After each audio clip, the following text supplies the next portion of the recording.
ഇന്ന് എന്റെ കൂടെ ഉള്ളത് ഷാജിനിയാണ്. പുള്ളിക്കാരിയുടെ റിസപ്ഷൻ ലുക്കാണെന്ന്. ചേച്ചിയെ ഞാൻ ഒരു 3 വർഷം മുന്നേ ഒരുക്കിയിട്ടുണ്ടായിരുന്നു. ചേച്ചിയുടെ കല്യാണമൊക്കെ എങ്ങനെ ഉണ്ടായിരുന്നു? അന്ന് നീ കുഞ്ഞായിരുന്നു അല്ലെ? കുറച്ചുകൂടെ എന്നാലും കുറച്ചുകൂടി ചെറുതായിരുന്നു. ചേച്ചിയുടെ മേക്കപ്പ് എനിക്ക് നന്നായിട്ട് ഇഷ്ടപ്പെട്ടു. കാരണം ഓരോരുത്തരുടെ സ്കിന്നിനനുസരിച്ചാണ് ചേച്ചി മേക്കപ്പ് ചെയ്യുന്നത്. പിന്നെ അതുപോലെ ഹെയർ സ്റ്റൈല്, നമ്മളെ കോസ്റ്റ്യൂം അനുസരിച്ചുള്ള ഹെയർ സ്റ്റൈൽ ഒക്കെയാണ് ഉള്ളത്. അപ്പൊ അതൊക്കെ എനിക്കത് ഇഷ്ടപ്പെട്ടു. അതൊക്കെയാണ് അന്ന് ഞാൻ നോട്ട് ചെയ്തു. ചേച്ചിയുടെ നല്ല ഫ്രണ്ട്ലി ആയിട്ട് സംസാരിച്ച് എല്ലാം നമുക്ക് നമ്മൾ പറയുന്ന പോലെ തന്നെ എന്താ വെച്ചാൽ നമ്മുടെ സ്കിന്നിങ് ടൈപ്പ് എങ്ങനെയാണോ മേക്കപ്പ് അതുപോലെ. ഇപ്പം ഡാർക്ക് ആണെങ്കിൽ അതുപോലത്തെ ഒരു ഷെയ്ഡ് ചേച്ചി നോട്ടീസ് ചെയ്തൊരു കാര്യം അതാണ്. അതുകൊണ്ടാണ് ഞാൻ ഇങ്ങോട്ട് തന്നെ താങ്ക് യു സോ മച്ച്.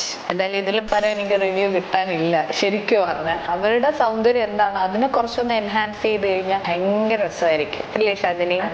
അത്ര എല്ലാവരും അതേ ആഗ്രഹിക്കുന്നുള്ളൂ. പക്ഷെ അതൊരു മോഡലിംഗ് ഒക്കെ ആണെങ്കിൽ നമുക്ക് ട്രാൻസിഷൻ മേക്കപ്പോ അങ്ങനെയൊക്കെ ചെയ്താൽ സെറ്റ് ആയിരിക്കും. ഇപ്പോഴും വെഡിങ്ങിന് അവരുടേതായ ഒരു ലുക്കില് അതൊന്ന് എൻഹാൻസ് ചെയ്ത് നിൽക്കാനേ എല്ലാ ബ്രൈഡ്സും അത്യാവശ്യം ഇഷ്ടപ്പെടുത്തുള്ളൂ. അപ്പൊ ആ ഒരു രീതിയിലുള്ള മേക്കപ്പാണ് ഞാൻ കൂടുതലും ഫോളോ ചെയ്യുന്നത്. പിന്നെ കസ്റ്റമേഴ്സിന്റെ ഇഷ്ടം അനുസരിച്ചാണ് കൂടുതലും ചെയ്തു കൊടുക്കുക. കാരണം അവരുടെ തൃപ്തിയും സാറ്റിസ്ഫിക്കേഷനും ആണല്ലോ നമ്മുടെ ഒരു ഗോൾ എന്ന് പറയുന്നത്.